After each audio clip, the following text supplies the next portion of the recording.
Last class में हमने कराया था ना एंग्लो सिख वॉर। आज सेकंड एंग्लो सिख वॉर की बात करेंगे। सिख वॉर ना हमारे दो ही है सिर्फ, फर्स्ट एंड सेकंड।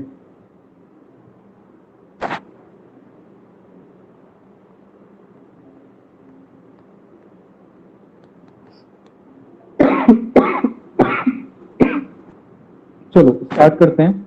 अब देखो, लास्ट वाले सिख वॉर के अंदर हमने देखा था, उसी से आगे कंटिन्यू करेंगे। तो देखो यहाँ पे भी क्या प्रॉब्लम था सेकंड एंग्लो सिख वॉर के अंदर। एक ट्रीटी ऑफ अमृतसर साइन हुई थी, वो हमने लास्ट टाइम भी देख लिया था। और ये एक ना बॉर्डर था एक तरीके का, किसके बीच में, ये जो बॉर्डर लाइन थी ये किसके बीच में थी, ब्रिटिश ईस्ट इंडिया कंपनी के बीच में थी और सिख एम्पायर के बीच में थी। ठीक है, यानी कि सिख ना तो इस लाइन को क्रॉस करके इधर आ सकते थे, ना ही ब्रिटिश ईस्ट इंडिया कंपनी इधर जा सकती थी। ठीक है, तो ये बॉर्डर लाइन इन लोगों ने खींची हुई थी, जिसको ये लोग दोनों आपस में ना कोई भी क्रॉस नहीं कर सकता था। ठीक है ना, तो एक बॉर्डर लाइन बनी हुई थी। अब हमने देखा था कि क्या होता है कि ब्रिटिश ईस्ट इंडिया कंपनी क्या करती है, अपने सैनिकों को इस लाइन के आसपास भेज देती है, जिसकी वजह से क्या होता है, सिख एम्पायर के रूलर्स क्या करते हैं, इस बाउंड्री को क्रॉस कर देते हैं, जिसकी वजह से इनको मौका मिल जाता है। अब देखो प्रॉब्लम क्या थी। तो ये बाउंड्री लाइन रिवर सतलुज के नियर बाई थी। और अगर हम बात करें, यानी कि ये जो सिख रूलर्स हैं ये अपने एम्पायर को एक्सपेंड कर सकते थे, कहां से कहां तक, यानी इस बाउंड्री लाइन के इस साइड, यानी इस साइड जितना मर्जी एक्सपेंड कर सकते थे। तो इन्होंने अपनी बाउंड्रीज को एक्सपेंड कर रखा था। मुल्तान के ऊपर भी कब्जा कर लिया था 1818 में इन्होंने, 1819 में कश्मीर के ऊपर भी कब्जा कर लिया था, और 1834 के अंदर इन्होंने पेशावर में भी कब्जा कर लिया था। यानी कि 3 जगह इन लोगों ने कब्जा ऑलरेडी कर लिया था। कहां कहां, मुल्तान के अंदर, कश्मीर के अंदर और पेशावर वाले रीजन के अंदर। ठीक है, तो दूसरी तरफ जो एरिया आपके साइड आ रहा है वहां आप कब्जा कर सकते थे, तो यहाँ पे इन्होंने कब्जा कर लिया था। अब सीन क्या था, जब इन्होंने यहाँ पे अपना कब्जा कर लिया था तो इसका मतलब राज भी इनका चलेगा। तो देखो क्या सीन था, यहाँ पे इन्होंने अपने गवर्नर भी अपॉइंट कर दिए थे। ठीक है, अब इसके बाद हमने ये देखा था कि 1839 में महाराणा रंजीत सिंह की डेथ हो जाती है, और इस डेथ के बाद क्या होता है, जो सिख एम्पायर है ना ये बिखरने लग जाता है बिल्कुल। ठीक है ना, इनके एक के बाद विकेट गिर जाते हैं, और लास्ट में जो रूलर टिके हुए थे वो थे दिलीप सिंह। और दिलीप सिंह के बिहाफ पे कौन राज कर रहा था उस समय, आपने देखा था महारानी जिंदन कौर। और ये लोग क्या करते हैं, ट्रीटी ऑफ अमृतसर ब्रीच करते हैं और ब्रिटिश की टेरिटरीज में एंटर हो जाते हैं, जिसकी वजह से इनके बीच में फाइट होती है। और जो इनका एक लीडर होता है लाल सिंह नाम का, इसको ये अपने फेवर में लेते हैं ब्रिटिश ईस्ट इंडिया कंपनी। और ये जो रिजल्ट आता है, as the treaty of this British resident become the real ruler of Punjab, यानी कि ब्रिटिश रूलर जो होते हैं वो असली रूलर बन जाते हैं। अब देखो इसके बाद होता क्या है, इसके बाद ये जो ब्रिटिश रेजिडेंट होता है लाहौर किंगडम के अंदर, क्योंकि अब फर्स्ट एंग्लो सिख वॉर के बाद क्या होता है, ब्रिटिश के हाथ में कमांड आ जाती है सिख एम्पायर की। और ये जो ब्रिटिश रेजिडेंट होता है ना हेनरी लॉरेंस, ये क्या करता है, जो उस समय वहां पे गवर्नर होते हैं मुल्तान के, जिनका नाम होता है दीवान मुलराज। ठीक है, इनसे ना इंक्रीज रेवेन्यू मांगता है, इनसे बोलता है कि हम इस बार ना टैक्स बढ़ा के दो मुझे पैसे, यानी कि मैं इस बार कम पैसे नहीं लूंगा, मुझे टैक्स बढ़ा हुआ चाहिए। तो मुलराज क्या बोलते हैं, मुलराज ये बोलते हैं कि भाई नहीं, मैं आपको टैक्स बढ़ा के नहीं दूंगा। तो मुलराज डिड नॉट पे the increase revenue and the arrears, और जो इनका पिछला बकाया था वो भी नहीं देते, ना तो मैं बढ़ा के दूंगा और ना ही मैं पुराना वाला दूंगा। यानी कि यहाँ पे बगावत स्टार्ट होती है, क्योंकि राज किसका चल रहा है, ब्रिटिश रेजिडेंस हेनरी लॉरेंस वो राज कर रहे हैं। और वो दीवान मुलराज जो कि वहां पे गवर्नर होते हैं, उनसे मांगा जाता है कि भाई आप मुझे टैक्स का कलेक्शन दो और बढ़ा के दो। तो ना तो वो बढ़ाने के लिए तैयार होते हैं टैक्स का कलेक्शन, साथ ही जो एरियर्स होता है पुराना वाला टैक्स का रेवेन्यू होता है, ना ही वो पे करने के लिए तैयार है। इसका मतलब मुद्दा आ रहा है, लड़ाई होगी दोनों के अंदर निश्चित है। तो अब क्या होगा, लड़ाई होनी निश्चित है। तो it was decided to replace Mulraj. तो ये डिसाइड करा जाता है कि हम एक काम करते हैं, जो दीवान मुलराज है ना, इसको हम एज अ गवर्नर की पोस्ट से हटा ही देते हैं, यानी कि एक नया बंदा रखेंगे। तो अब ब्रिटिश ईस्ट इंडिया क्या कंपनी क्या करेगी, लेफ्टिनेंट पैट्रिक वेनेस एग्न्यू, यानी पैट्रिक वेंस एग्न्यू और लेफ्टिनेंट एंडरसन साथ में इनके साथ भेजती है एक सिख नए गवर्नर को, एक नया सिखों का गवर्नर भेजती है यहाँ पे। और ये यहाँ पे प्रॉब्लम क्या आती है, जैसे ही ये लोग यहाँ पे पंजाब के अंदर एंटर करते हैं, सिख एम्पायर के अंदर एंटर करते हैं, दीवान मुलराज इन तीनों को मार देते हैं, यानी कि लेफ्टिनेंट पैट्रिक को भी मार देते हैं, लेफ्टिनेंट एंडरसन को भी मार देते हैं, साथ में जो सिख गवर्नर भेजा है उसको भी मार देते हैं। यानी कि अब ये ब्रिटिशर्स से डायरेक्ट पंगा ले रहे हैं, यानी उनसे सीधे लड़ाई लड़ रहे हैं दीवान मुलराज कि भाई मैं अपने हिसाब से काम करूंगा, मैं आपके अंडर में काम नहीं करूंगा। यानी ब्रिटिश ईस्ट इंडिया कंपनी ने इनको ऐसा गवर्नर बनाया था, नियुक्त करा था सिखों के अंदर से ही। और जब British east India company Henry Lawrence से डिमांड करते हैं कि बड़े हुए टैक्सेस दो, ये टैक्स देने से मना करते हैं, तो ब्रिटिश ईस्ट इंडिया कंपनी कहती है कि इसको गवर्नर के पोजीशन से हटाते हैं, इनकी जगह एक नया गवर्नर अपॉइंट करते हैं। तो वो नए गवर्नर को लेफ्टिनेंट पैट्रिक और लेफ्टिनेंट एंडरसन के साथ भेजते हैं। लेकिन क्या होता है, जैसे ही ये वहां पे पहुंचते हैं, इन तीनों को मार दिया जाता है, मर्डर कर दिया जाता है। अब इसके वजह से क्या होता है, पंजाब के अंदर ना विद्रोह होना स्टार्ट हो जाता है। यानी कि पंजाब के अंदर ना रिबेलियंस आने स्टार्ट हो जाते हैं। और Punjab in the state of rebellions का मतलब है पंजाब के अंदर विद्रोह होना स्टार्ट हो गया है। यानी कि पंजाब ब्रिटिशर्स के अगेंस्ट बढ़ने स्टार्ट हो गए। बच्चे स्लाइड्स रिपीट आ गई हैं, यहाँ पे 2-3 स्लाइड एक साथ आ गई हैं। अब देखो इसके बाद क्या होता है। अब युद्ध होना निश्चित है। जैसे ही यहाँ पर एक खबर आती है, 3-4 स्लाइड ना एक साथ आ गई है, गड़बड़ हो गया है यहाँ पे। तो क्या सीन बना है, लेफ्टिनेंट पैट्रिक जाते हैं यहाँ से, ठीक है, दीवान मुलराज को हटाने के लिए, रिप्लेस करने के लिए नया सिख गवर्नर लेके। और उस समय जो गवर्नर जनरल होते हैं लॉर्ड डलहौजी, तो उनको लगता है कि अच्छा तुमने हमारे 3 लोग मार दिए, लेफ्टिनेंट मार दिए दोनों, और नया सिख गवर्नर भी मार दिया। तो उनको ये समझ में आता है कि भाई पंजाब वाले लोग ना विद्रोह कर रहे हैं। तो यहीं से शुरुआत हो जाती है सेकेंड एंग्लो सिख वॉर, यानी कि 1848 का ये टाइम पीरियड था। 1848 से 1849 तक ही चलती है ये। और इनके बीच में ना 3 बैटल होती है। पहली बैटल होती है बैटल ऑफ रामनगर, दूसरी बैटल होती है बैटल ऑफ छिन्नवाला, तीसरी बैटल होती है बैटल ऑफ गुजरात। ये 3 बैटल इनके बीच में लड़ी जाएंगी। और लॉर्ड डलहौजी उस समय गवर्नर जनरल होते हैं। और तीनों बैटल के अंदर क्या होता है, सिख आर्मी को सरेंडर करना पड़ता है, पंजाब के ऊपर कंप्लीटली कब्जा कर लिया जाता है। और a 3 member board was set up to govern Punjab. 3 member का एक बोर्ड सेटअप कर दिया जाता है जो गवर्नर पंजाब को चलाएगा। यानी कि इतनी सी बात के ऊपर पूरी लड़ाई हो जाती है सिखों के बीच में और ब्रिटिश ईस्ट इंडिया कंपनी के बीच में। और 3 बैटल होते हैं, बैटल ऑफ रामनगर 1848 के अंदर ही होते हैं, बैटल ऑफ चिन्नलवाला और बैटल ऑफ गुजरात। ठीक है, ये गुजरात कौन सा वाला गुजरात, ये आज वाला गुजरात नहीं है। ये जो गुजरात वाला एरिया है ना, ये गुजरात वाला एरिया पाकिस्तान के अंदर पड़ता है आज के टाइम पे। ठीक है, तो उस समय पाकिस्तान हमारे इंडिया का ही पार्ट था, क्योंकि इंडिया को तो उस समय तोड़ा, तो इंडिया का कुछ हिस्सा पाकिस्तान के अंदर चला गया, पाकिस्तान वाला गुजरात है। तो battle of Ramnagar, battle of Chillianwala और बैटल ऑफ गुजरात। तो पंजाब वाले एरिया में 3 बैटल होते हैं। और 3 बैटल के अंदर क्या होता है, सिख आर्मी को सरेंडर करना पड़ता है, पंजाब के ऊपर कब्जा हो जाता है। और इसके बाद ब्रिटिश ईस्ट इंडिया कंपनी क्या करती है, 3 मेंबर का बोर्ड गवर्न कर देती है। अब देखो 3 मेंबर का बोर्ड गवर्न किया जाता है जी। सर सर ये जो तीनों बोलिए। बैटल है, battle of Ramnagar, battle of Chhindwara and battle of Gujarat, ये तीनों की तीनों हमारी सेकेंड एंग्लो सिख वॉर में आती हैं। यस, तीनों सेकेंड एंग्लो सिख वॉर में आती है 1848। ठीक है सर। ठीक है, लगातार 3 बैटल होती हैं और तीनों बैटल में ये हार जाते हैं, एक के बाद अलग अलग जगह पे 3 बैटल होती हैं। और इसके बाद हारने का मतलब था सिख आर्मी कंप्लीटली सरेंडर कर चुकी होती है और पंजाब के ऊपर पूरी तरीके से कब्जा कर लिया जाता है। यानी कि ब्रिटिश ईस्ट इंडिया, क्योंकि वहां पे जो रूलर थे दिलीप सिंह, वो तो आपको पता ही है माइनर शासक थे। और माइनर शासक को हटाने के बाद उन्होंने वैसे भी ब्रिटिश रेजिडेंट्स को वहां पे पोस्ट कर दिया था, हेनरी लॉरेंस को, तो वो शासन कर रहे थे। लेकिन यहाँ पे जो गवर्नर बनाया था वो उनकी बात नहीं मान रहा था, उनको टैक्स हायर अमाउंट पे देने के लिए तैयार नहीं था। सिर्फ इतनी सी मुद्दे पे उन्होंने क्या करा, अपना नया गवर्नर भेजा। तो दीवान मुलराज क्या करते हैं, दोनों लेफ्टिनेंट को और नए गवर्नर को मार देते हैं। तो उसके बाद ब्रिटिश ईस्ट इंडिया कंपनी इनके साथ फाइट डिक्लेयर कर देती है। और फाइट डिक्लेयर करने के बाद सिख आर्मी को कंप्लीटली सरेंडर करना पड़ता है और पंजाब के ऊपर पूरी तरीके से कब्जा कर लिया जाता है। और ये 3 मेंबर का बोर्ड बनाया जाता है जो पंजाब को चलाएगा। लेकिन इसके बाद ये क्या करते हैं, चीफ कमिश्नर अपॉइंट कर देते हैं 1853 के अंदर। यानी कि पंजाब के अंदर पहले तो ये 3 मेंबर का बोर्ड शासन करता है, एडमिनिस्ट्रेशन करता है।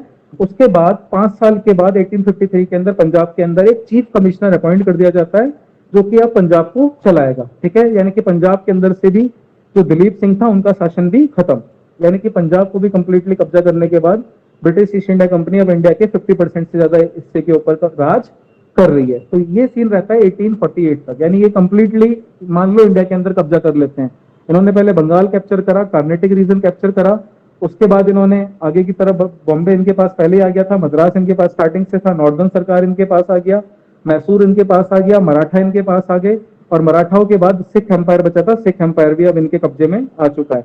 यानी अंग्रेजों का राज अब सब जगह हो चुका है। अब छोटे मोटे राजा बचे हुए हैं बस, बाकी मैक्सिमम जो बड़े बड़े एरियाज थे, बड़े बड़े एम्पायर्स थे, उन सबके ऊपर अंग्रेज राज कर चुके हैं। तो ये था हमारे पास सेकंड एंग्लो सिख वॉर, छोटा सा सिख वॉर था।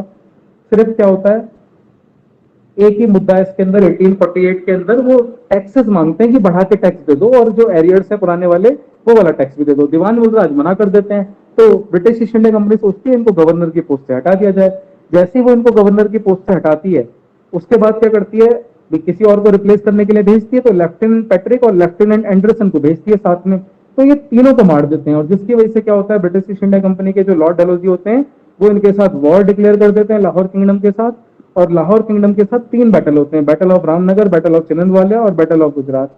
तीनों बैटल के अंदर क्या होता है, रिजल्ट एक ही निकल के आता है, सिख आर्मी को सरेंडर करना पड़ता है, पंजाब के ऊपर कब्जा कर लिया जाता है, और एक 3 मेंबर का बोर्ड सेटअप कर दिया जाता है जो कि अब पंजाब को चलाएगा।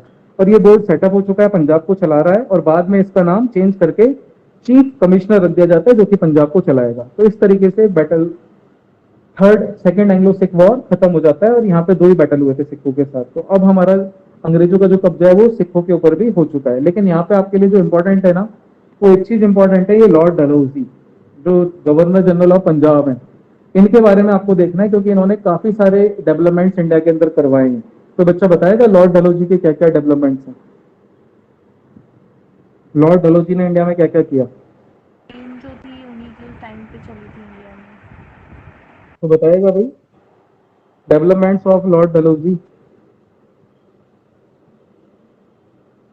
टेलीग्राफ का सिस्टम लेके आने वाले ये थे, पोस्ट ऑफिस का सिस्टम लेके आने वाले ये थे, ट्रेन इंडिया के अंदर चलाने वाले ये थे। अभी सब बताऊंगा मैं आपको लॉर्ड डलहौजी के डेवलपमेंट। अब देखो अगला टॉपिक ही मेरा आएगा सिर्फ और सिर्फ लॉर्ड डलहौजी के बारे में। लॉर्ड डलहौजी से पहले मैं एक डॉक्ट्रिन आपको करा रहा हूँ, डॉक्ट्रिन ऑफ लैप्स। इसको भी इंट्रोड्यूस करने वाले यही थे, डॉक्ट्रिन ऑफ लैप्स, बहुत इंपॉर्टेंट डॉक्ट्रिन है।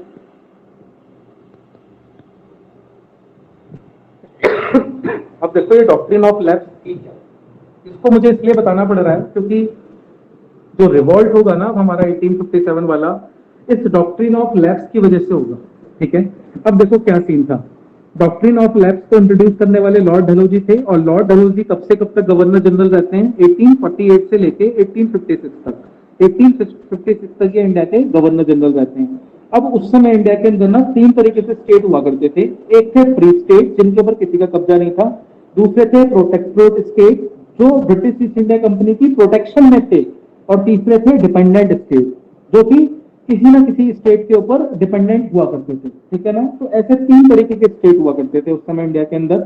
अब क्या होता था, जो फ्री स्टेट से उनसे तो कोई लेना देना नहीं था, लेकिन जो प्रोटेक्टेड स्टेट थे और जो डिपेंडेंट स्टेट थे ये ब्रिटिश ईस्ट इंडिया कंपनी की प्रोटेक्शन में थे या उनके ऊपर डिपेंडेंट थे। तो यहाँ पे ब्रिटिश ईस्ट इंडिया कंपनी ने डॉक्ट्रिन ऑफ लैप्स लगा दी थी। अब ये डॉक्ट्रिन ऑफ लैप्स से का मतलब क्या है, ये डॉक्ट्रिन ऑफ लैप्स से थी क्या, उसको देखते हैं। बेसिकली आपको बता देता हूँ क्या सीन होता था। इन्होंने ये बोला था कि अगर किसी राज्य के राजा का कोई उत्तराधिकारी नहीं होगा, ठीक है, तो उस राज्य को ना British east India company annex कर लेगी, कब्जा कर लेगी, अगर उसका कोई लीगल हायर नहीं होगा। यानी एडॉप्टेड सन को ये सन नहीं मानते थे, लीगल वारिस, यानी कि उस राजा का अगर कोई एडॉप्टेड सन है ना तो उसको उत्तराधिकारी नहीं माना जाएगा, उसका लीगल हायर होना चाहिए। असली उत्तराधिकारी अगर होगा, राजा का बेटा अगर होगा, तो उसको तो हम राजा मानेंगे, अदरवाइज उस राज्य को कौन कब्जा कर लेगा, ब्रिटिश ईस्ट इंडिया कंपनी कब्जा कर लेगी उसके ऊपर। ये थी डॉक्ट्रिन ऑफ लैप्स से। तो ये जो इनके ऊपर डिपेंडेंट स्टेट थे और जो इनके प्रोटेक्टोरेट स्टेट थे जो उनकी प्रोटेक्शन में आते थे, उन्होंने इनकी बात मान रखी थी कि ठीक है कि अगर हमारा कोई वंश में कोई राजा का बेटा नहीं होगा तो उस राज्य को आप अनेक्स कर लेना, कोई दिक्कत नहीं है, उस राज्य पे आपका कब्जा हो जाएगा। ठीक है, तब देखो क्या सीन था। तो सेम था कि जो सारी की सारी प्रॉपर्टी आ जाएगी वो किसके हाथ में आ जाएगी, ब्रिटिश प्रॉपर्टी के अंदर, ब्रिटिश के अंदर ये प्रॉपर्टी आ जाएगी। और यहाँ पे इन लोगों ने कोर्ट ऑफ डायरेक्टर्स भी बना रखे थे, और इनका डिसीजन हमेशा ये होता था कि हम एडॉप्टेड सन को सन नहीं मानेंगे। तो इनका फाइनल डिसीजन जो होता था वो नो होता था, एडॉप्टेड सन को ये लीगल हायर नहीं मानते थे। अब देखो क्या हुआ, सबसे पहले इन्होंने क्या करा था, सतारा को एनेक्स करा था। अब आप उसकी सीक्वेंस याद रखना, एक क्वेश्चन बनता है कि ब्रिटिश ईस्ट इंडिया कंपनी ने डॉक्ट्रिन ऑफ लैप्स लगा के सबसे पहले किसको एनेक्स करना स्टार्ट करा था। सबसे पहले इन्होंने 1674 के अंदर सतारा को एनेक्स करा था, जिसमें छत्रपति शाहू जी वहां पे हुआ करते थे, और उनके बाद सतारा के अंदर राजा शाहजी भोसले, इनका कोई संतान नहीं थी, तो इन्होंने सबसे पहले सतारा कैप्चर करा।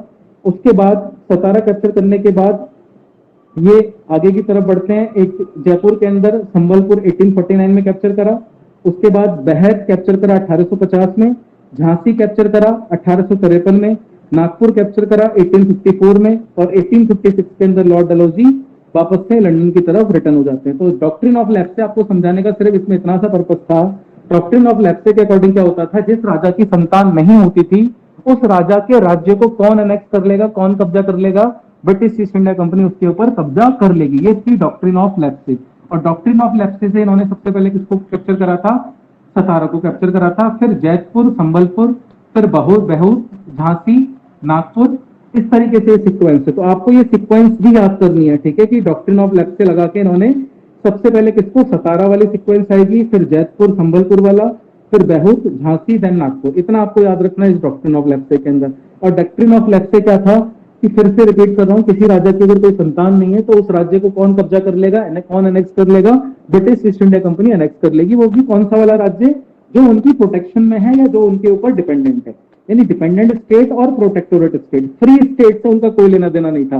जो स्वतंत्र राज्य थे वहां से कोई लेना देना नहीं है, सिर्फ फ्री स्टेट को छोड़ के प्रोटेक्टेड स्टेट और डिपेंडेंट स्टेट को वो कब्जा कर लेते थे। किसी को डॉक्ट्रिन ऑफ लेप्से में कुछ पूछना है तो पूछो। सर सबसे पहले सतारा कौन से ईयर में हुई थी अनेक्स? सबसे पहले देखिए सतारा एनेक्स हुई थी 1848 के अंदर, लिखा हुआ है मैंने इसके अंदर पूरी स्लाइड्स के अंदर। 1848 के अंदर सतारा, जैतपुर संबलपुर 1849 के अंदर, बहूत 1850 के अंदर, झांसी 1853 के अंदर, नागपुर 1854 के अंदर। तो आपको ना ईयर याद नहीं रखने इनके, आप सिर्फ सीक्वेंस याद रखोगे ये वाली। इसके ऊपर एक हायरार्की वाला आता है कि क्रोनोलॉजिकल ऑर्डर बताओ डॉक्ट्रिन ऑफ लेप्से के अकॉर्डिंग किस सीक्वेंस में उन्होंने कैप्चर करा था, ठीक है।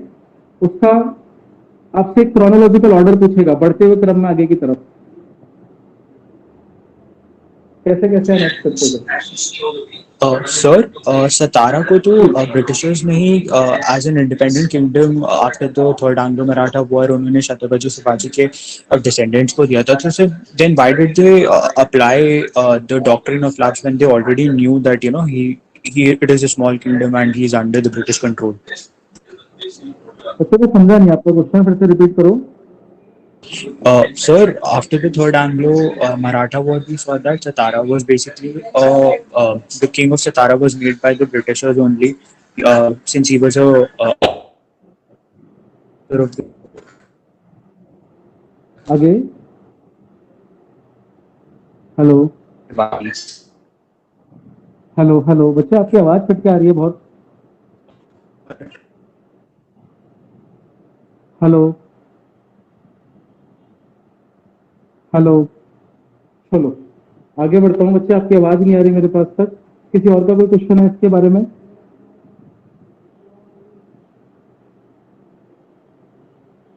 अब मुझे आपको अगले रिफॉर्म्स की तरफ लेके जाना है, दैट इज लॉर्ड डलहौजी के बारे में। छोटे छोटे टॉपिक हैं बहुत। सर ये झांसी जो वॉर हुआ था जिसमें रानी लक्ष्मीबाई, तो उसका भी यही रीजन था, झांसी में जो अटैक होना ब्रिटिशर्स का, बिकॉज ऑफ दिस डॉक्ट्रिन। अभी रुको, वो रिवोल्ट ऑफ 1857 में देखेंगे, अभी वेट करो उसको। ओके अभी ना वो रिवोल्ट ऑफ 1857 होगा, उसके अंदर करेंगे उस स्टोरी को कवरेज। अब देखो आप लॉर्ड डलहौजी के रिफॉर्म। लॉर्ड डलहौजी ने क्या क्या काम इंडिया के अंदर करा। सबसे ज्यादा जो डेवलपमेंट हुआ है ना इंडिया के अंदर, वो लॉर्ड डलहौजी के टाइम पे हुआ है। अब देखो इन्होंने क्या क्या करा। 1853 के अंदर ये पैसेंजर ट्रेन इंडिया के अंदर लेके आए, जो कि 400 पीपल्स को लेके जा सकती थी एक बार के अंदर, ठीक है। और ये ट्रेन इन्होंने चलाई थी बॉम्बे से थाने के बीच में, जिसकी डिस्टेंस हुआ करती थी उस समय 34 किलोमीटर, और जो उसका ट्रैक हुआ करता था वो 5 फीट 6 इंचेस। और आज के टाइम पे भी मजे की बात है, आज भी जो रेलवे का ट्रैक बनता है उसकी भी चौड़ाई 5 फीट 6 इंच ही होती है। आज भी सेम पैटर्न के ऊपर हम रेलवे का ट्रैक फॉलो करते हैं। और सबसे पहले जो वर्ल्ड की ट्रेन आई थी, वर्ल्ड की फर्स्ट ट्रेन आई थी, वो 1825 में ब्रिटेन के अंदर, यानी कि 1825 में ब्रिटेन वर्ल्ड की पहली ट्रेन लेके आया था। और 1825 के बाद देख लो 1853 के अंदर, यानी कि सिर्फ कितना हो गया, 25 और 53, 28 सालों बाद वो ट्रेन इंडिया के अंदर भी ले आए। और आप देख लो कि बुलेट ट्रेन कब आ चुकी है। बुलेट ट्रेन इंट्रोड्यूस हो चुकी है 1964 में, और राज चल रहा है इंडियंस का, और अभी तक बुलेट ट्रेन आई है? अभी तक नहीं आई। मोदी जी ने बोल रखा है कि बुलेट ट्रेन लेके आऊंगा, कब बोला था? 2014 में बोला था। तो 14 से 2021 तो निकलने जा रहा है, तो बुलेट ट्रेन का कोई अता पता नहीं है। अंग्रेजों का आप डेवलपमेंट देख सकते हो, जस्ट फॉर ये कंपैरिजन मैं आपको बता रहा हूँ कि हमारा कंपैरिजन क्या है और अंग्रेजों का कंपैरिजन क्या है। यानी वो लोग बुलेट ट्रेन, वो लोग उनके पास ट्रेन वो सबसे पहले ब्रिटेन में 1825 में लाए थे, लेकिन 1825 के 25 सालों में ही उन्होंने इंडिया में भी ट्रेन चला दी। और आप बुलेट ट्रेन का ईयर देख रहे हो, बुलेट ट्रेन इंट्रोड्यूस हो चुकी है 1964 में, लेकिन 1964 से देख लो आप आज 2021 हो गया, यानी ऑलमोस्ट 50-60 साल हो गए, डबल हो गया, लेकिन अब तक भी हमारे पास बुलेट ट्रेन का सिस्टम इंट्रोड्यूस नहीं हुआ। तो ये एक हमारी कमजोरी है कि ब्रिटिशर्स कितनी तेजी से डेवलपमेंट इंडिया के अंदर कर रहे थे। दूसरा इनका मेजर डेवलपमेंट है, इन्होंने ना पोस्टल स्टैम्प इशू करे थे 1854 के अंदर, जिसकी वजह से ये मॉडर्न पोस्टल सिस्टम स्टार्ट हुआ। और सबसे पहले इन्होंने कहाँ पे करा था, ये कलकत्ता से। उसके बाद बॉम्बे और कलकत्ता के जो पोर्ट थे उनको मॉडर्नाइज करा, इनके अंदर भी डेवलपमेंट करा। फिर इसके बाद इन्होंने इलेक्ट्रिक टेलीग्राफ सिस्टम इंट्रोड्यूस करा था 1852 के अंदर। अब देखो उस समय क्या था, कोई टेलीफोन की सर्विस तो हुआ नहीं करती थी। अब एक जगह से दूसरी जगह तक आपको अगर मैसेज डिलीवर करना है, तो उस समय मैसेज डिलीवर करने का जो सबसे बढ़िया मीडियम था वो था इलेक्ट्रिक टेलीग्राफ सिस्टम। इसको भी ये इंडिया के अंदर लिया, यानी 1852 के अंदर एक इलेक्ट्रिक टेलीग्राफ सिस्टम भी आ गया था।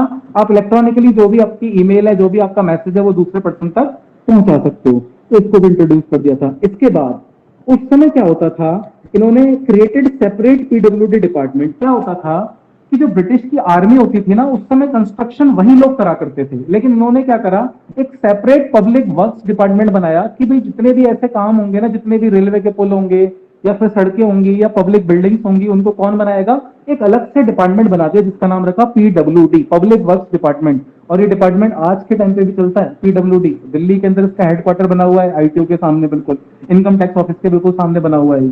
तो आज भी हम इस कॉन्सेप्ट को फॉलो कर रहे हैं। ये पोर्ट्स आज भी हमारे मॉडर्नाइज हैं, पोस्टल सिस्टम मेरा आज भी चल रहा है, ट्रेन सिस्टम ब्रिटिशर्स से ही हमें दिया हुआ है। बुलेट ट्रेन अभी तक हमारे पास आई नहीं है, लेट्स सी कब आती है। अब आगे देखो, फिर गोरखा रेजिमेंट, जो आप एक गोरखा रेजिमेंट समझते हो, वो भी इन्हीं के द्वारा दी गई है। और इन्होंने अपना आर्मी का हेडक्वार्टर बनाया था सबसे पहले शिमला को इन्होंने अपना आर्मी हेडक्वार्टर बनाया। उसके बाद इन्होंने यूपीएससी का एग्जाम स्टार्ट करवाया। 1853 से पहले ना यूपीएससी का कोई एग्जाम नहीं हुआ करता था, ठीक है। तो 1853 के अंदर इन्होंने इंडियन सिविल सर्विसेज के एग्जाम्स भी स्टार्ट करवाए, लेकिन प्रॉब्लम एक थी, इस एग्जाम को देने ना लंदन जाना पड़ता था, वो प्रॉब्लम थी बस। यानी एग्जाम तो स्टार्ट करवाया इंडियन सिविल सर्विसेज का, लेकिन इस एग्जाम को देने जाना पड़ता था लंदन। अब सवाल ये आता है कि सबसे पहला इंडियन कौन था जिसने यूपीएससी का एग्जाम क्वालिफाई करा, ब्रिटिशर्स वाला? सत्येंद्रनाथ टैगोर।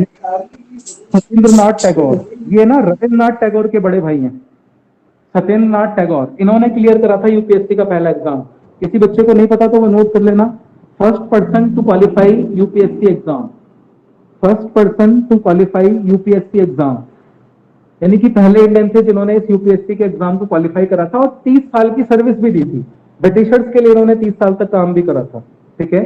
तो एग्जाम इन्होंने इंट्रोड्यूस करा था, लेकिन प्रॉब्लम थी इसके अंदर भी, ये जो एग्जाम होता था ये सिर्फ और सिर्फ लंदन में हुआ करता था, ये एक बेसिक प्रॉब्लम थी इसकी। तो इन्होंने अभी देखना कि कुछ टाइम के बाद जब मैं आपको मॉडर्न हिस्ट्री आगे बढ़ाता जाऊंगा, ये एग्जाम ना इंडिया के अंदर कंडक्ट होना स्टार्ट हो जाएगा, ठीक है। और इसके बाद इन्होंने एक और एक्ट लेके आए थे, विडो रीमैरिज एक्ट, यानी कि जो विधवा औरतें हैं वो शादी फिर से कर सकती हैं। तो ये भी एक अच्छा पॉइंट ऑफ व्यू था इनका कि विडो रीमैरिज एक्ट लेके आए थे, यानी कि जिनके हस्बैंड की डेथ हो चुकी है वो दोबारा से शादी कर सकती हैं। तो ये कानून भी इनका बहुत बढ़िया कानून था। इसके बाद इन्होंने बर्मा को एनेक्स कर लिया था। फिर सेकेंड एंग्लो सिख वॉर में इन्होंने कंप्लीटली पंजाब को एनेक्स कर लिया था। तो ये इनकी कुछ मेजर अचीवमेंट है लॉर्ड डलहौजी के बारे में। तो क्या क्या अचीवमेंट है, इंडिया के अंदर इन्होंने ट्रेन, पैसेंजर ट्रेन इंट्रोड्यूस करी 1853 के अंदर। उसके बाद इन्होंने पोस्टल सिस्टम 1854 में लेके आए, पोर्ट्स वगैरह मॉडर्नाइज करे। 1852 में टेलीग्राफ सिस्टम इंडिया के अंदर इंट्रोड्यूस करा, पीडब्ल्यू डिपार्टमेंट क्रिएट करा, गोरखा रेजिमेंट बनाई, शिमला को आर्मी हेडक्वार्टर बनाया। 1853 के अंदर इंडियन सिविल सर्विस का एग्जाम स्टार्ट करा और पहले पर्सन जिन्होंने क्वालिफाई करा था वो थे सत्येंद्रनाथ टैगोर।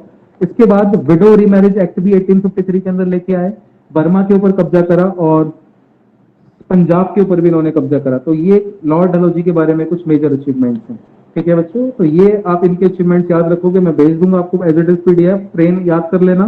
दूसरा, पोस्टल सिस्टम इंट्रोड्यूस करा, पोर्ट्स मॉडर्नाइज करे, टेलीग्राफ ये लेके आए, गोरखा रेजिमेंट इन्होंने बनाई, पीडब्ल्यूडी डिपार्टमेंट इन्होंने बनाया, सिविल सर्विस का एग्जाम इन्होंने स्टार्ट करवाया, विडो रीमैरिज एक्ट भी इन्होंने ही लागू करा इंडिया के अंदर। तो ये इनकी मेजर अचीवमेंट है, मेजर डेवलपमेंट है जो इन्होंने इंडिया के अंदर करे अपने टाइम पीरियड के अंदर। और 56 के अंदर ये वापस लंदन चले जाते हैं। तो इनका टाइम पीरियड रहता है 1848 से 1856 तक। तो ये था हमारा लॉर्ड डलहौजी के बारे में।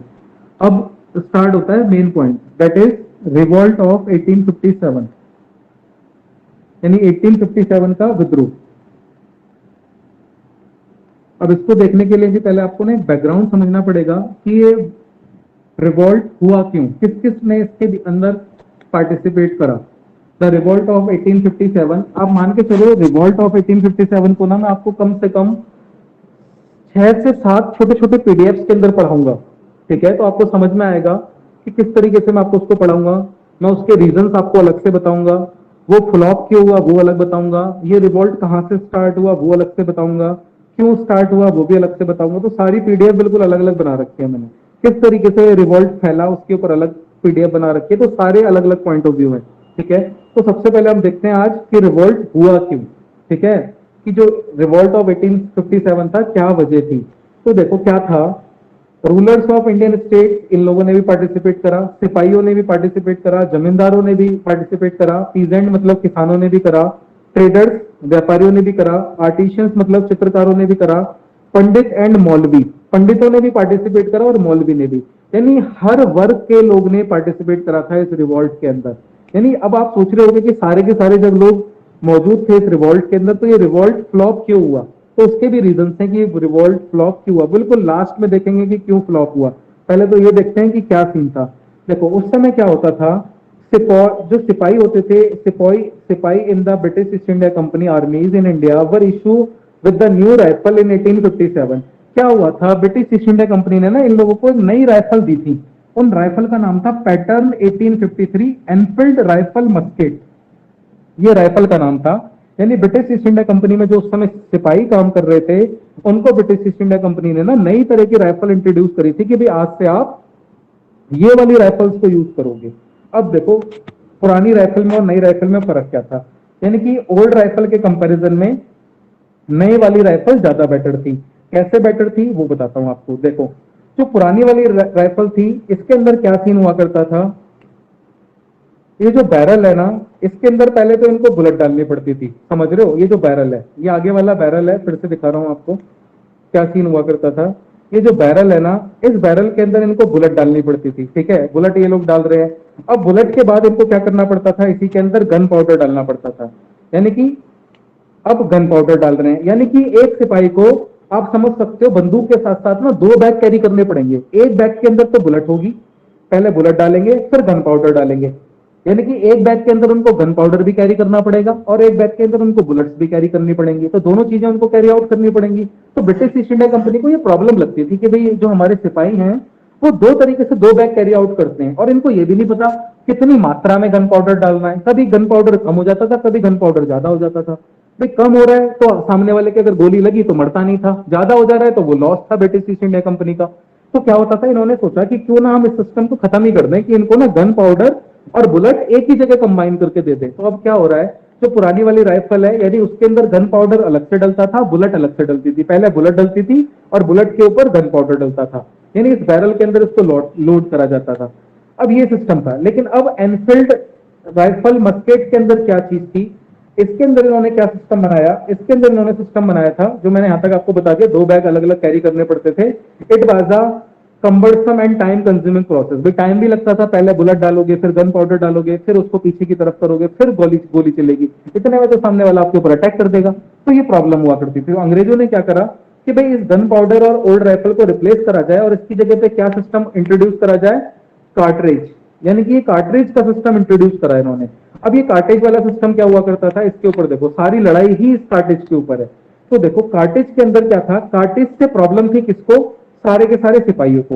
यानी कि जो कार्ट्रिज वाला नया सिस्टम था इस सिस्टम से प्रॉब्लम थी हम लोगों को, सारे सिपाहियों को प्रॉब्लम थी, जो सिर्फ इंडियन सोल्जर्स थे उनको प्रॉब्लम थी। ब्रिटिशर्स को इससे कोई प्रॉब्लम थी, ब्रिटिश सोल्जर्स को इससे कोई प्रॉब्लम नहीं थी, सिर्फ इंडियन सोल्जर्स को इस कार्ट्रिज से प्रॉब्लम हुआ करती थी। वो क्यों थी प्रॉब्लम, वो देखो क्या सीन था। इस कार्ट्रिज के अंदर सबसे नीचे था आपका बुलेट, ये बुलेट थी, इसके बाद यहाँ पे गन पाउडर था और इसके ऊपर था रैपिंग पेपर। यानी इन्होंने क्या करा, जो आप अलग अलग पहले बुलेट डालते थे उसके बाद गन पाउडर डालते थे उसके बाद उसको लोड करते थे, अब इन्होंने क्या करा, एक ही कार्ट्रिज के अंदर बुलेट डला हुआ है, गन पाउडर डला हुआ है और एक रैपिंग पेपर है। अब एक प्रॉब्लम यहाँ पे एक क्या है कि जो पेपर है ना ये तो गल जाएगा, मॉइस्चराइजर अगर इसको मिलेगा तो ये गल जाएगा पेपर। पानी गिरा इसके ऊपर तो ये गल जाएगा। तो इससे बचाने के लिए इन्होंने क्या करा, इसको ना ग्रीसिंग करा, इसको ग्रीस करना स्टार्ट करा, यानी कि इसके ऊपर ग्रीस लगा दिया कंप्लीटली। अब यहाँ पे ग्रीस लगाने में प्रॉब्लम क्या थी, हमें क्या करना पड़ता था, ये जो कार्टेज का ऊपर वाला हिस्सा होता था ना, ये जो ऊपर वाला हिस्सा है, इसको मुंह से छील के फेंकना पड़ता था। और ये जो ऊपर वाला हिस्सा है ना, जिसके ऊपर इन्होंने ग्रीस करा हुआ है, ऐसा सुनने में आता था ये ना सुअर की चर्बी और गाय की चर्बी से बनता था। यानी ये जो ग्रीसिंग इन्होंने करी हुई है वो किसकी चर्बी से बन रहा है, काऊ की और सुअर की, दो लोगों की चर्बी से बन रहा है ये। अब गाय हिंदू धर्म में माता है और इस्लाम धर्म के अकॉर्डिंग सुअर वहां पे बिल्कुल भी मना करा गया है इस्लाम के अंदर। अब यहाँ पे दोनों सिपाहियों को प्रॉब्लम है, क्योंकि इनकी फोर्स में हिंदू सिपाही भी थे और मुस्लिम सिपाही भी थे, उनको भी प्रॉब्लम थी इस कार्टेज को छीलने में, और हिंदू सिपाहियों को भी प्रॉब्लम थी इस कार्टेज को छीलने में। यानी कि प्रॉब्लम क्या थी, इस कार्टेज को आपको मुंह से छीलना पड़ता था, ठीक है। और इसके ऊपर जो ग्रीस लगा होता था रैपिंग पेपर के ऊपर, जो मैंने आपको बताया, वो सुअर की चर्बी और गाय की चर्बी। यानी कि आप देखो आगे, soldiers were supposed to tear open and the cartridge with their teeth, यानी इनको अपने दांतों से इसको खींचना पड़ता था। अब then soldiers were supposed to pour the gunpowder and into the muzzle of the rifle, और उसके बाद वो क्या करते थे, गन पाउडर और बुलेट उसके अंदर डाल देते थे, लेकिन इसको पहले छीलना पड़ता था मुंह से। तो मुंह से छीलना प्रॉब्लमेटिक था। अब ये जो ग्रीस था ना, इसके अंदर क्या था, ये था लार्ड एंड टेलो। लार्ड एंड टेलो का मतलब है पोर्क फैट, यानी कि सुअर की चर्बी, और टेलो का मतलब है बीफ, यानी कि गाय की चर्बी। अब प्रॉब्लम क्या थी, pork fat it is a taboo for the Muslims, Muslims के लिए ये बिल्कुल हराम है, उनके लिए मना करा गया है। और दूसरी तरफ है cow is scared for Hindus, Hindu धर्म में गाय को माता मानते हैं, वो लोग गाय को पूजते हैं। तो यानी इसकी वजह से हिंदू सोल्जर्स भी नाराज थे और मुस्लिम सोल्जर्स भी, तभी हमने वर्ड यूज करा है सिपाही, ठीक है ना।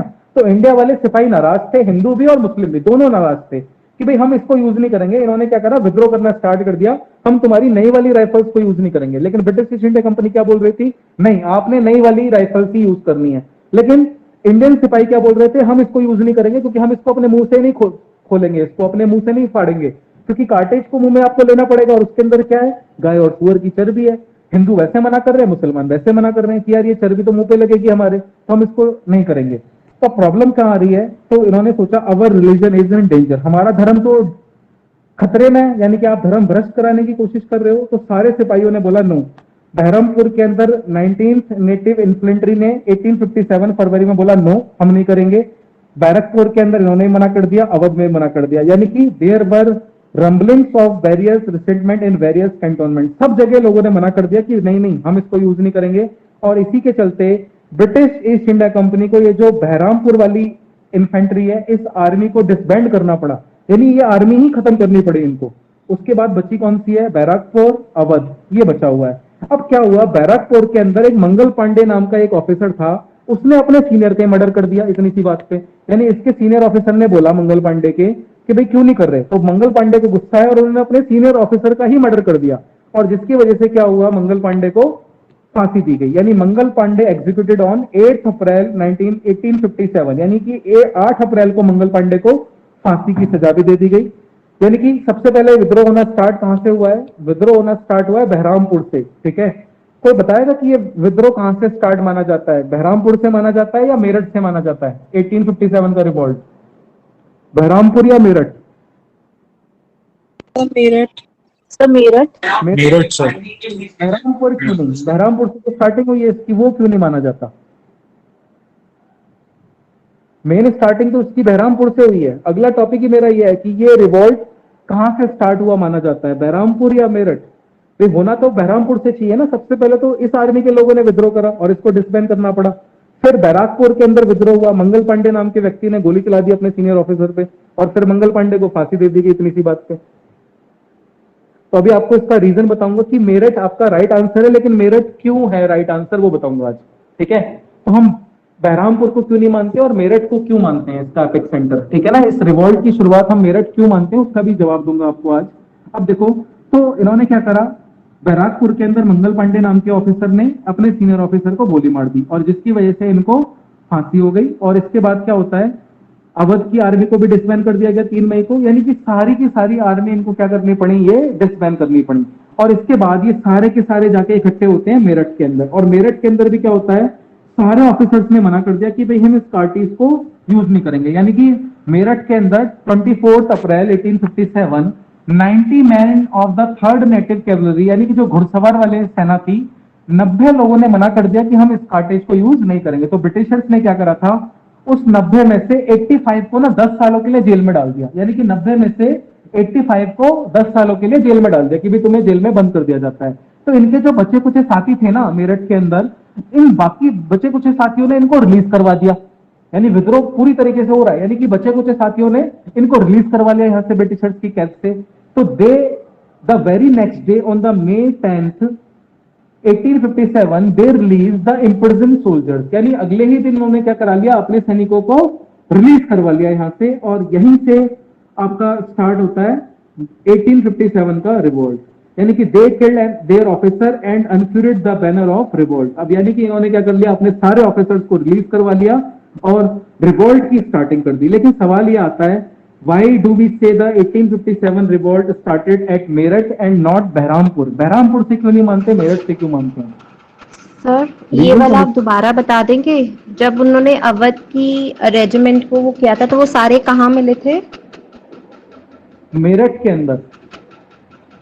मेरठ के अंदर फिर क्या हुआ था सर? एक्चुअली वॉइस क्रैक हो रही थी तो I was not able to hear it. ये जो 90 लोग थे ना, उनके सोल्जर्स थे, उन्होंने विद्रोह कर दिया कि भाई हम नहीं करेंगे इस कार्टेज को यूज। तो ब्रिटिश ईस्ट इंडिया कंपनी ने क्या करा, 90 में से 85 सोल्जर्स को जेल में बंद कर दिया 10 सालों के लिए। लेकिन इन्होंने नेक्स्ट डे ही क्या करा, उन 10 के 10 85 के 85 सोल्जर्स को रिलीज करवा लिया और ये सारे के सारे इकट्ठे हो गए 1857 के रिवोल्ट में मेरठ के अंदर। तो सवाल ये आता है कि रिवोल्ट मेरठ से क्यों स्टार्ट माना जाता है, ये रिवोल्ट यहाँ बहरामपुर से क्यों नहीं माना जा रहा? क्योंकि शुरुआत तो बहरामपुर से हुई है सबसे पहले, क्योंकि बहरामपुर की आर्मी को सबसे पहले डिसबैंड करा गया है। मीटिंग पॉइंट तो मेरठ था ना।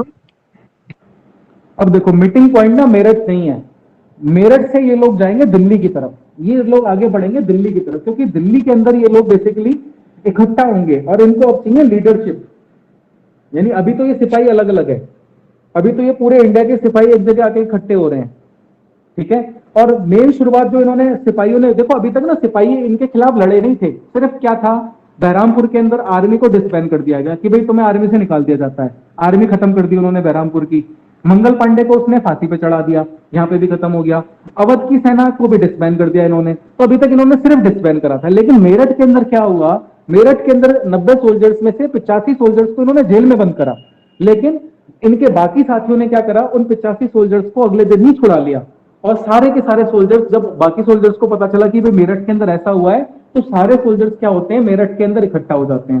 तो मेन रीजन जो इस रिवॉल्ट का था ना, वो यही था कि वो जो कार्टेज थी ना राइफल्स के अंदर, जो नई वाली राइफल सिस्टम इंट्रोड्यूस हुआ था, उनके अंदर जो कार्टेज जलती थी उसकी वजह से प्रॉब्लम थी हमें, क्योंकि उसको छीलना पड़ता था मुंह से, और मुंह से छीलने के लिए क्या प्रॉब्लम थी, उसके फिर गाय की भी चर्बी थी और सुअर की चर्बी भी उसको ग्रीस करने के लिए यूज हुआ करती थी, जो हिंदू धर्म में भी पाप था और मुस्लिम धर्म के अंदर भी पाप था। और उनकी फोर्सेस के अंदर हिंदू भी थे और मुस्लिम थे, तो उनको लगा कि भाई ऐसे तो ये हमारा धर्म खतरे में, तो हम इसको यूज नहीं करेंगे इस नई वाली कार्टेज को। तो मेन रीजन ये था कार्टेज, ठीक है।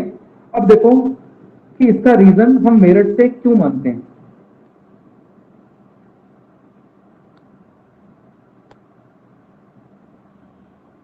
क्यों ये मेरठ से स्टार्ट हुआ, इसका क्या रीजन है। छोटी सी वीडियो है इसके ऊपर भी, ज्यादा टाइम नहीं लगेगा, छोटी छोटी क्लिप्स हैं।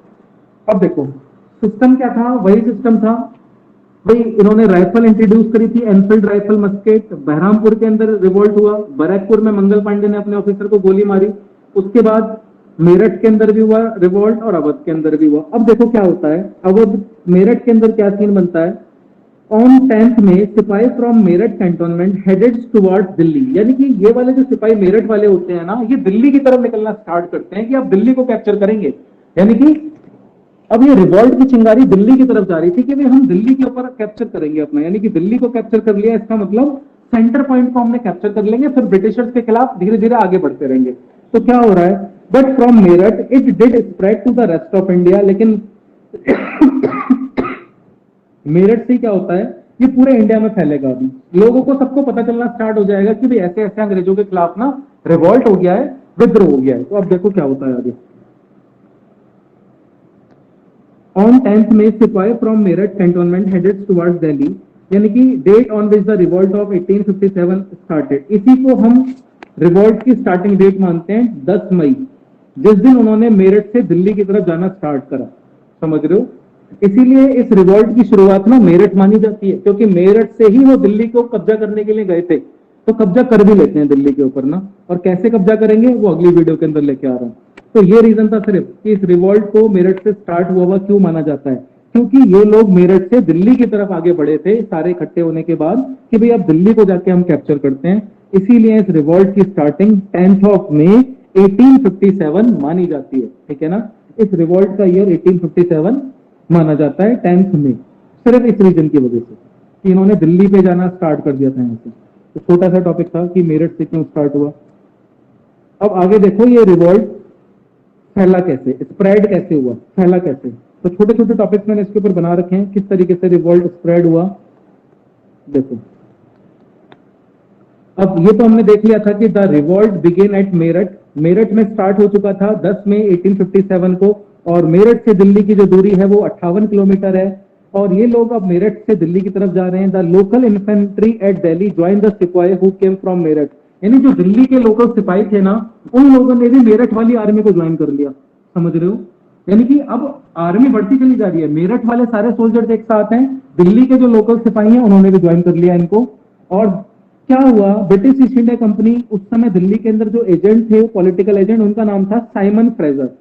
साइमन फ्रेजर इन सिपाहियों से लड़ने आते हैं, इनको रोकने आते हैं, साइमन फ्रेजर मारे जाते हैं। इसके बाद लेफ्टिनेंट ब्लॉबी आते हैं इनको रोकने, जो ऑफिसर इंचार्ज होते हैं मैगजीन एट दिल्ली, यहाँ पे जो ऑफिसर इंचार्ज होते हैं जहां पे इनका सारा असला बारूद रखा रहता है, वो इनको रोकने आते हैं, ये भी मारे जाते हैं।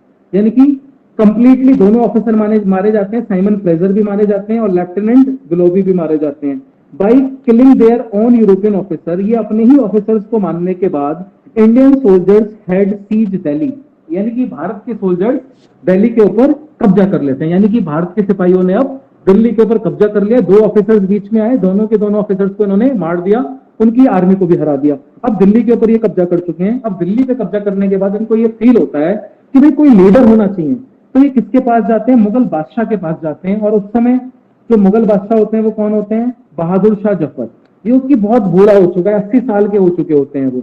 तो the aged and powerless Bahadur Shah Zafar was proclaim the emperor of India, और उससे जाके बोलते हैं आ एम्परर ऑफ इंडिया। यानी कि जो भारत वाले सिपाही हैं, ये दिल्ली पे कैप्चर करने के बाद बहादुर शाह जफर जो कि मुगल एम्परर होते हैं उनके पास जाते हैं और उनसे बोलते हैं कि भाई हम आपको भारत का एम्परर मानने के लिए तैयार हैं, you are the emperor of India, कि आप हमारी मदद करो ब्रिटिशर्स के साथ लड़ने में। क्योंकि मुगल एम्परर के सारी स्टेटों के साथ लिंक तो थे ही, तो वो सारी स्टेट के अंदर इंफॉर्मेशन देके सबको अपने फेवर में बुला सकते थे। तो उन्होंने बोला, सिपाहियों ने बोला कि एक लीडरशिप मिल जाएगी। लेकिन बहादुर शाह जफर की लीडरशिप में बहुत खराब लीडरशिप मिली। क्यों? क्योंकि एक तो वो 80 साल के थे। तो पहले तो उन्होंने मना कर दिया कि भाई नहीं, मैं अंग्रेजों से लड़ने के लिए तुम्हारे साथ तैयार नहीं हूं, मुझे कुछ नहीं चाहिए, मुझे नहीं बनना बादशाह, क्योंकि 80 साल का तो मैं हो ही चुका हूं, कितने दिन बचे हैं मेरी जिंदगी में, मैं बादशाह बन के करूंगा क्या अब। ठीक है, तो पहले तो ये मना कर देते हैं। लेकिन जब बार बार इनको फोर्स करा जाता है तो फिर बहादुर शाह जफर बोलते हैं ओके मैं ठीक है, मैं तुम्हारे साथ इस रिवॉल्ट को ज्वाइन करने के लिए तैयार हूं। यानी कि ये जो लीडर बन जाते हैं अब बहादुर शाह जफर। और ये क्या करते हैं, सारे के सारे cheap and rulers of India को लेटर लिखते हैं, क्योंकि बादशाह होते हैं, भाई बादशाह अगर लेटर लिखेगा तो सारे के सारे लोग उनकी बात मानेंगे। इसलिए सिपाही बहादुर शाह जफर के पास जाते हैं, क्योंकि ये सारे के सारे लीडर्स को जानते होते हैं, सारे स्टेट्स के रूलर्स को जानते होते हैं। तो वो उनको लेटर लिखते हैं कि भाई आप सारे के सारे खड़े हो जाओ, एक साथ मिलकर इकट्ठे हो जाओ, हम ब्रिटिशर्स के खिलाफ ना लड़ाई लड़ेंगे। यानी कि ये लेटर भेज रहे हैं किसके अगेंस्ट में, ब्रिटिशर्स के अगेंस्ट में, कि ब्रिटिशर्स से हम लड़ाई लड़ेंगे और ब्रिटिशर्स को हटा के फिर से हम मुगल एम्परर, हमारा मुगल बादशाह, मुगलों का शासन आ जाएगा। अब क्या होता है, इस बात की खबर लग जाती है बरेली के अंदर। यानी कि Delhi soon become the centre of the great revolt and Bahadur Shah its symbol. यानी कि बहादुर शाह जफर उसको ज्वाइन कर लेते हैं, लीडर बन जाते हैं। अब इस चीज की खबर लग जाती है बरेली के अंदर। एक सूबेदार होते हैं, सूबेदार बख्त खान, जो कि leading the revolt of Bareilly troops. यानी कि बरेली के अंदर एक सूबेदार होते हैं ब्रिटिश आर्मी के अंदर, जिनके पास 40+ ईयर्स का एक्सपीरियंस होता है ब्रिटिश ईस्ट इंडिया कंपनी की आर्मी का। यानी कि सूबेदार बख्त खान होते हैं, इनके पास ब्रिटिश ईस्ट इंडिया कंपनी का 40 साल का एक्सपीरियंस होता है, इनके पास भी खबर पहुंचती है, ये दिल्ली से 285 किलोमीटर दूर है, तो ये भी क्या बोलते हैं, ठीक है मैं भी आपके साथ ज्वाइन करने के लिए तैयार हूं। यानी कि बरेली से कौन आ रहा है, सूबेदार बख्त खान, जो कि एक बहुत एक्सपीरियंस होल्डर सूबेदार है, जिसने सारी की सारी फोर्स को कंट्रोल करा हुआ था बरेली के अंदर। वो अपने सारे सिपाहियों को लेके दिल्ली पहुंचना स्टार्ट करते हैं। तो यानी कि अब ये सूबेदार बख्त खान दिल्ली आ चुके हैं, और दिल्ली आने के बाद इनका नाम चेंज हो जाता है, इनको सूबेदार से जनरल बना दिया जाता है, और सूबेदार से अब इनकी पोस्ट हो चुकी है जनरल बख्त खान। यानी बहादुर शाह जफर बोलते हैं कि आप हमारी आर्मी को लीड करोगे। यानी कि ये जो सारे मेरठ वाले लोग आए हुए हैं, दिल्ली वाले आए हुए हैं, जितने भी जगह से अलग अलग सिपाही आए हुए हैं ना, इन सारे सिपाहियों के लीडर आप बनोगे। यानी कि बख्त खान को अब सूबेदार बख्त खान से जनरल बख्त खान बना दिया जाता है, आर्मी का कमांडर बना दिया जाता है। यानी कि बहादुर शाह जफर क्या करते हैं, उनको आर्मी का कमांडर बना देते हैं। अब क्या होता है आगे की तरफ देखो, इसके साथ साथ एक कोर्ट स्टेब्लिश किया जाता है। कैसे कोर्ट स्टेब्लिश करा जाता है वो देखो। यानी कि जो दिल्ली है, राजा तो बहुत ज्यादा वीक है, तो लेकिन साथ में 4 सिविलियंस होते हैं और 6 आर्मी मैन होते हैं, ठीक है। और ये जो court was establish to conduct the affair of the state in the name of emperor, यानी एक कोर्ट स्टेब्लिश कर दिया जाता है जो कि राजा के बिहाफ पे राज करता है, ठीक है। तो 6 आर्मी वाले, और इनका हेड कौन है 6 आर्मी वालों का, जनरल बख्त खान, ये इनके हेड है। तो आप ये समझ लो जनरली इस फोर्स को जो लीड करने वाला है वो जनरल बख्त खान है। अब इसके स्ट्रॉन्ग सेंटर्स देखो आप कि कौन कौन से स्ट्रॉन्ग सेंटर्स थे रिवॉल्ट के। दिल्ली थाई, बरेली, लखनऊ, फैजाबाद, कानपुर, झांसी, अर्रा। तो ये हमारे रिवॉल्ट के स्ट्रॉन्ग सेंटर्स हैं, जहां से तूफान उठता है, चिंगारी उठती है, ठीक है। तो सबसे पहले हम पहले रिवॉल्ट सेंटर को देखेंगे, दैट इज कानपुर। कानपुर के अंदर हमने देखा था कि ब्रिटिश ईस्ट इंडिया कंपनी ने पेशवा बाजीराव टू को बिठूर भेज दिया था कानपुर के अंदर पेंशन पे जीने के लिए। अब क्या होता है, इनका ना एक बेटा होता है एडॉप्टेड सन, जिसका नाम होता है धोंदू पंत, जिसको बोलते हैं नाना साहेब। यानी कि इसको British east India company Peshwa मानने से मना कर देती है और इसको पेंशन नहीं देती। यानी कि पेशवा बाजीराव टू को तो वो पेंशन देते हैं बिठूर के अंदर जब भेजते हैं, लेकिन पेशवा बाजीराव टू का एक एडॉप्टेड सन होता है जिसका नाम होता है धोंदू पंत। यानी पेशवा बाजीराव टू के बाद उनके एडॉप्टेड सन धोंदू पंत, जिसको बोलते हैं नाना साहिब, उनको ये पेशवा मानने से मना कर देते हैं, क्योंकि एडॉप्टेड सन को ये वारिस मानते नहीं थे। डॉक्ट्रिन ऑफ लैप्स से लगा देते हैं ये लोग कि आप वारिस नहीं हो, तो पेशवा मानने से मना कर देते हैं और इनकी पेंशन बंद कर देते हैं।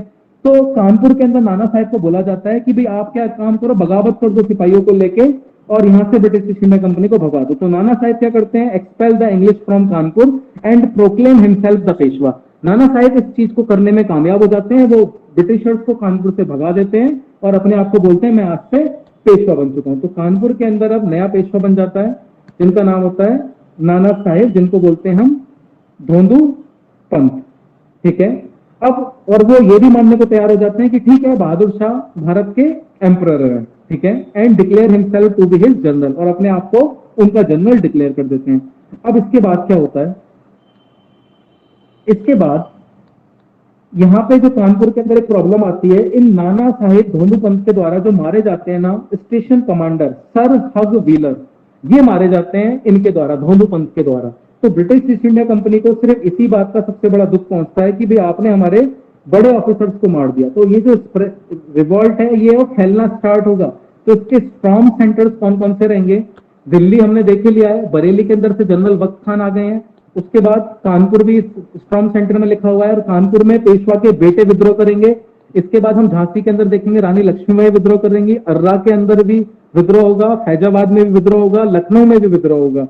तो अभी हमने देखना बाकी है कि झांसी में कौन विद्रोह करेगा, लखनऊ में कौन करेगा, अर्रा में कौन विद्रोह करेगा, ठीक है। तो ये सारे जो स्ट्रॉन्ग सेंटर्स है ना इस रिवॉल्ट के, एक एक करके मैं सारे स्ट्रॉन्ग सेंटर्स आपसे डिस्कस करूंगा कि 1857 के रिवॉल्ट में कहां पे किसने किसने बगावत स्टार्ट करी। तो सबसे पहले हमने देखा कानपुर, कानपुर के अंदर पेशवा बाजीराव टू के बेटे ने बगावत स्टार्ट करी, जो कि उनके एडॉप्टेड सन थे, क्योंकि ब्रिटिशर्स ने उनको पेंशन देने से मना कर दिया कि भाई हम तुमको पेशवा का बेटा नहीं मानते, इसलिए आपको हम पेंशन नहीं देंगे। इसलिए उन्होंने क्या करा, बगावत स्टार्ट करी और वहां के जो ब्रिटिश ऑफिसर थे सर हग व्हीलर, इनको मार दिया जून 27, 1857 के अंदर, और अपने आप को पेशवा घोषित कर दिया कि भाई मैं आज से पेशवा हूं, ठीक है। तो यहां से ये बगावत स्टार्ट होनी शुरू होती है। किसी को कुछ पूछना है तो पूछ सकते हो मेरे से अभी तक भी। ये मैं स्प्रेड ऑफ रिवॉल्ट पढ़ाना स्टार्ट करा है आपको। तो रिवॉल्ट क्यों हुआ वो मैंने आपको बताया, कार्टेज वाली प्रॉब्लम थी उसकी वजह से हुआ। मेरठ स्ट्रॉन्ग सेंटर क्यों हमने डिसाइड करा, क्योंकि सिपाही इकट्ठा होके मेरठ से दिल्ली की तरफ आगे निकलते हैं, इसलिए हमने उसको मेरठ दिया। उसके बाद वो फैलना कैसे स्टार्ट होता है, तो मैंने एक एक करके आपको बताना स्टार्ट करूंगा कैसे फैलता है। तो सबसे पहले वो कानपुर के अंदर, कानपुर से फिर लखनऊ, लखनऊ से फिर मैं अर्रा, ये सारे एक एक करके डिटेल में आपसे डिस्कस करूंगा। तो आज वाली क्लास में जो हमने डिस्कस करा, second Anglo Sikh war, doctrine of lapse, Lord Dalhousie के रिफॉर्म्स, रिवोल्ट ऑफ 1857 और ये मेरठ से क्यों माना जाता है वो भी डिस्कस करा, और ये किस तरीके से आगे की तरफ स्प्रेड हुआ वो भी हमने डिस्कस करा। तो ये सारे टॉपिक्स हमने आज डिस्कस करें, टोटल 6 टॉपिक्स हैं। तो आप मान के चलो, आपको मैंने बोला ही था कि 5-5, 6-6 टॉपिक, छोटे छोटे टॉपिक्स आएंगे, तो 5-5, 6-6 टॉपिक्स आपके हर क्लास में कवरेज आएगी, ठीक है ना। तो कराना तो मुझे सारे ही आपको ना डिटेल में बताऊंगा सारा, इसके कुछ नहीं करूंगा कि भाई कैसे हुआ, तो आपको पता चलेगा छोटी छोटी चीज की कैसे क्या हुआ था। अब इसी के बाद क्या होगा ना, जैसे ही रिवॉल्ट मेरे खत्म होंगे, अभी रिवॉल्ट के ऊपर मान के चलो एक क्लास और जाएगी पूरी। तो रिवॉल्ट के अंदर अभी मुझे आपको पहले तो ये बताना है कि कहाँ तक फैला, स्ट्रॉन्ग सेंटर्स में किस किसने बगावत करी। धोंधू पंथ की बगावत हमने देख ली, अभी हम देखेंगे लखनऊ में किसने करी, उनकी बगावत के बारे में भी देखेंगे। तो सबके बारे में ना एक एक करके हम देखेंगे कि किसने कहाँ पे बगावत करी है। फिर हम ये देखेंगे कि इस रिवॉल्ट का रिजल्ट क्या रहा, क्यों फेल हुआ ये रिवॉल्ट हमारा। तो कल वाली क्लास के अंदर मैं सारा स्प्रेड और कि हमारा रिवॉल्ट फ्लॉप क्यों हुआ, फेल क्यों हुआ, उसके रीजंस के बारे में हम डिस्कस करेंगे। उसके बाद क्या होगा, ब्रिटिशर्स को समझ में आ जाएगा कि भाई हम ज्यादा टाइम तक अब राज नहीं कर सकते, तो वो गवर्नमेंट ऑफ इंडिया एक्ट लेके आएंगे। अब यहाँ से जो हमारा ना एक संविधान बनना स्टार्ट हो जाएगा, लॉ इंडिया के अंदर आने स्टार्ट हो जाएंगे। तो गवर्नमेंट ऑफ 1850 एक्ट के बाद धीरे धीरे क्या होगा, जैसे ही मैं 1892 तक पहुंचूंगा ना, उसके बाद विद्रोह होने स्टार्ट हो जाएंगे इनके खिलाफ, जबरदस्त तरीके से बड़े पैमाने पे विद्रोह होना स्टार्ट होगा। और जैसे ही हम 1905 के अंदर बंगाल पार्टीशन पे पहुंचेंगे, 1915 के अंदर गांधी जी की एंट्री होगी, और गांधी जी की एंट्री के बाद लगातार सत्याग्रह आंदोलन होंगे, और उसके बाद देश को आजादी मिलेगी। फिर साइमन कमीशन बीच में आएगा, साइमन गो बैक के नारे लगेंगे, उसके बाद से फिर और ज्यादा ब्रिटिशर्स के ऊपर असर पड़ेगा, फिर जाके हमारा देश आजाद होगा। तो अभी काफी सारा टाइम है इसके अंदर, मान के चलो 6-7-8 क्लासेस और लगेंगी मॉडर्न हिस्ट्री के ऊपर, तब जाके मेरा ये कंप्लीट होगा पोर्शन, ठीक है। तो आज की क्लास में आपका यही रख रहा हूँ, सारी पीडीएफ भी एक एक करके ग्रुप में डाल रहा हूँ।